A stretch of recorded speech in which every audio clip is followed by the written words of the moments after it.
YouTube, how's it going? What is going on, guys? It's your bro Ace here, back again with a video. Today, ladies and gents, we're playing some Call of Duty Infinite Warfare. Got some Frost uplink for you guys. You might see another gameplay on the screen as we transition over, as we're talking about the topic of today's video, because it's a long one, and I usually don't make this long of a video, but it's a very interesting topic, and I've seen it been talked about ever since we've been getting more and more gameplay for Call of Duty World War II, and we've seen Gibraltar, I believe that's what the map is called. Excuse me if I butcher that name, it's like a foreign name.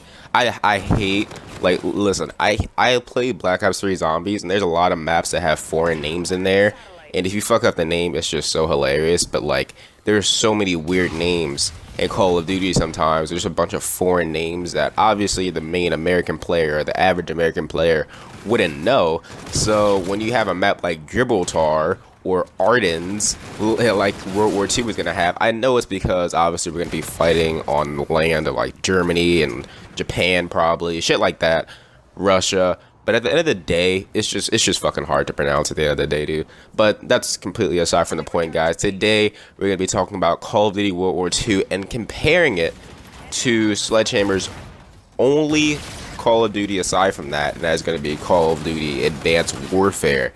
Now, Call of Duty World War II and Advanced Warfare obviously have completely different themes and completely different like walking mechanics and like movement mechanics, so we got to put that all into play while also just looking at the graphics of it and whatnot, because a lot of people, not even a lot, because like honestly the hype is still there for Call of Duty World War II. A lot of people I talk to personally are super hyped. Me and my friends are already making up plans like on making teams for GBs in World War II. We might even like have game battles during the beta of World War II just for that whole weekend. We might do like 5 GB matches for the beta. So like there's a lot of hype for Call of Duty World War II, no doubt about it. The thing is, if you look at World War II's gameplay and if you look at Advanced Warfare's gameplay, you can sort of argue that they look exactly the same. Now, obviously, this is just the beta. The beta is about to come out, so you might as well say this is the beta build that we're seeing from all these trailers and gameplay from IGN and Call of Duty themselves. So all this gameplay is the beta, but it's safe to say that World War II might have the same problems as Call of Duty Advanced Warfare did. What I mean by that is that in Advanced Warfare, we had some problems with gun balancing and whatnot. I'm not saying that there's going to be another Obsidian Steed or ASM-1 Speakeasy or anything like that, but in AW, the weapons were unbalanced, and a lot of the weapons had the exact same sound. Black Ops 3 does this with their DLC weapons, but AW did this with the base weapons. Like, all the SMGs sound pretty much the same, except for the ASM-1. The ASM-1 had its own specific sound. Some of the AR sound exactly the same. The shotguns sounded sort of unique, and the Moore's sniper rifle sounded unique. But all the other semi-auto snipers sound exactly the same. The SMGs sound the same. They just didn't make unique sounds for these weapons. I'm not sure what it was, because Sledgehammer, I believe, no, they only had 2 years, I'm sorry. Well, maybe they had 3. I believe they started developing Advanced Warfare the minute Modern Warfare 3 ended, because if you guys don't know, Sledgehammer Games helped out Infinity Ward with Modern Warfare 3's campaign. So after Modern Warfare 3 came out, Sledgehammer started working on Advanced Warfare. So they were the first studio head to have 3 years to work on their Call of Duty. But for some reason, they still didn't have time to make unique sounds for every single weapon like you usually see. Like even in Infinite Warfare, as much as you guys may hate it, they have unique sounds for every gun, unique stats, and every gun is different somewhat, even though you might not like the laser beams and whatnot. All the guns are unique. In Advanced Warfare, it's not like that. All the guns are the same except for the bow, the ASM-1, and the Moore's sniper rifle. In World War II, if you really listen to the gameplay and not just like look at it, like you put on headphones and you compare the STG-44 to the MP40 or the Thompson or the PPSH, they all have the exact same gun sound. And I'm telling you guys right now, even though it's the beta build, that's a problem, because Black Ops 3's beta didn't have that problem. Infinite Warfare didn't even have that problem. It's Infinite Warfare. So that's a little bit of a worry, not too much of a worry. The thing that we can't tell is that Advanced Warfare didn't have a beta, so we don't know when they decided to say all the guns have to have the exact same gun sound, but it's a little bit of a bother. Another thing that a lot of people worry about is the fact that Advanced Warfare and Call of Duty World War II, they look exactly the same in the sense that Call of Duty Advanced Warfare is boots on the ground version. People are saying that Call of Duty World War II looks like Advanced Warfare, but just a boots on the ground version that's a little bit better graphics. And if you guys don't know, if you never played Advanced Warfare, there was this mosh pit, and it was called like Classic Mosh Pit or something like that. But essentially what it was is it was a fan service basically to all the people who played the OG Call of Duties that were boots on the ground. And it was a playlist where instead of boost jumping around everywhere, all you had to play on the same maps as you would boost jumping around, but there were no exos. You couldn't boost jump 10 feet in the air, you couldn't dash or anything like that. It was just straight classic boost on the ground on these big ass maps. In my opinion, it was a failure because the maps didn't work out. You know, those maps were designed for like advanced movement, but they didn't have advanced movement in the playlist, so the maps didn't work out well. But people are saying that the mechanics of Call of Duty World War II's multiplayer look exactly the same as that mosh pit from Advanced Warfare, the boots on the ground one. And honestly, I do see some similarities, but I don't think that's anything to worry about. In my opinion, I think they are completely justified. The thing that people aren't understanding is that although Sledgehammer Games only had 3 years, not only, they had 3 years to work on Call of Duty World War II.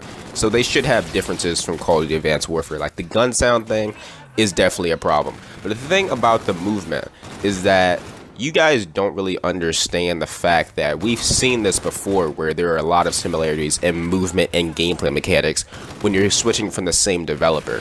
Look at Call of Duty 4 and look at Call of Duty Modern Warfare 2. What do you see about that? Look at MW2 and MW3, even better.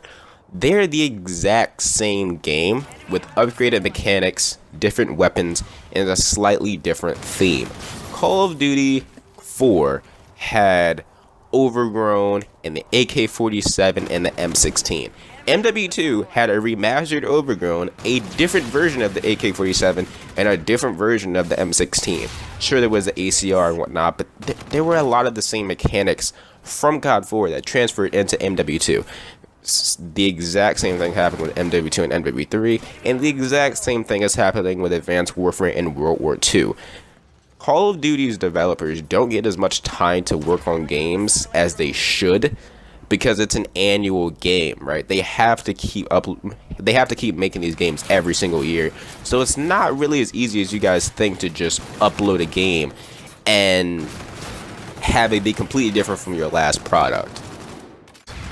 As we get over into the other Call of Duties, you know, sometimes they might run out of time because I don't think you guys understand that Call of Duty doesn't really work on their multiplayer as much as their campaign. It's sad to say, but even though a lot of you guys obviously don't buy Call of Duty for the campaign, Activision, for some weird reason or another, they make the developers work on the campaign for like a year and a half, maybe 2 years, and only focus about 9 months on the multiplayer. So even though they have 3 years to work on shit, they really don't have 3 years for the multiplayer side of things, and that's why, you know, when it first comes out, there's going to be problems. Infinite Warfare, for example, had 2 years worked on, almost 2.5 for the campaign, and then there was only about 6 to 8 months for multiplayer. What the fuck? Like, do you know how much more I would respect Infinity Ward and how much more I would respect Infinite Warfare more rather if they had just worked on it a little bit longer? It's not the fact that it's a bad game, it's the fact that they didn't have enough time to work on it. At least the multiplayer side of things. The campaign was perfect. Of course it was. They had 2 whole years, even more, to work on it. But for some reason, they didn't want to work on the multiplayer side of things, which is what keeps the game going for the rest of the year. You only need to beat campaign 1 time, and that literally only takes like not even a whole 24 hours. Not even a whole 12 hours if you're really working fast with the campaign and you put it on recruit. It's easy to beat campaign. Multiplayer is a long-lasting thing that can literally last years, and that's why Call of Duty lasts, right? It's not because of campaign, it's because of multiplayer and zombies. So the fact that they didn't work that long on Infinite Warfare's multiplayer, it's crazy. And to be honest, I think the same thing's happening with World War II. Even though I don't think it's going to be as incomplete as Infinite Warfare, the campaign is going to be flawless, and the multiplayer is going to have a couple of flaws. Maybe not as much as IW, but a couple of flaws. And one of those flaws may be that they took a lot of mechanics from AW because they didn't have as much time as they did with the campaign. The campaign is going to be very unique, very genuine, and very authentic, while the multiplayer may take some sides from its more disliked brother known as Advanced Warfare. And I know it sucks to say that, but you may see, you may hear the sounds of an ASM-1 in Call of Duty World War II. You may hear the same game sound, or the same from the BAL, or the Moors, or the fucking a DLC weapon. You never know. Another thing that I also like to point out from the gameplay I saw is that the STG-44 from Advanced Warfare literally works the exact same as the one that's not a DLC weapon. It's officially in Call of Duty World War II. So, I mean, I'm not really surprised by that. I mean, they put the DLC weapons in Advanced Warfare. Like, if you guys never played it, like I said, they put in DLC weapons all throughout Advanced Warfare, and some of those weapons were throwback weapons. One of those weapons were the STG-44, and the STG-44 was a good DLC weapon, but as you see in the Call of Duty World War II trailer, the new STG-44 works exactly the same, has the exact same reload animation. I wouldn't be surprised if it had similar stats. Maybe not the exact same because it's a DLC weapon versus a base weapon. So the new STG may have stronger stats, but it definitely has the same reload animation and the same gun sound, which is kind of lazy. I'm not gonna lie, it is kind of lazy. I feel like the SCG looks a little bit too weird. It doesn't look like the way it did in World at War. I know it's a different developers, but it just doesn't look genuine. It literally looks like a copy and paste, but I mean, that's not that huge of a deal. Overall, I think a lot of people are just like looking for things to call out for Call of Duty World War II, because when it comes down to it, the gameplay really doesn't look that bad. Hell, it doesn't look bad at all, in my opinion. I would buy it right now. I play it right now. I could have played it already at fucking COD Champs, but I was sick, so I couldn't go to COD Champs. But honestly, I'm still hyped for World War II. Yes, I do see some flaws with it already. Yes, the supply drop system, you know, I'm going to tell you guys right now, there are going to be DLC range weapons in Call of Duty World War II. All that stuff, like, you guys can still worry about it. But overall, I think people are just nitpicking and trying to find things to make the game look bad, because there's not a lot of stuff to make the game look bad right now. There's a lot of hype surrounding it. All the gameplay looks pretty solid, aside from some things that they took from Advanced Warfare. But aside from that, what can you complain about with this gameplay? I have no idea. But let me know down below if there's anything you guys are worried about for Call of Duty World War II. It can be the supply drop system, it can be the gameplay, it can be anything like that. But with all out of the way, guys, it's been really good. Stays here, YouTube. I will see you fucking later.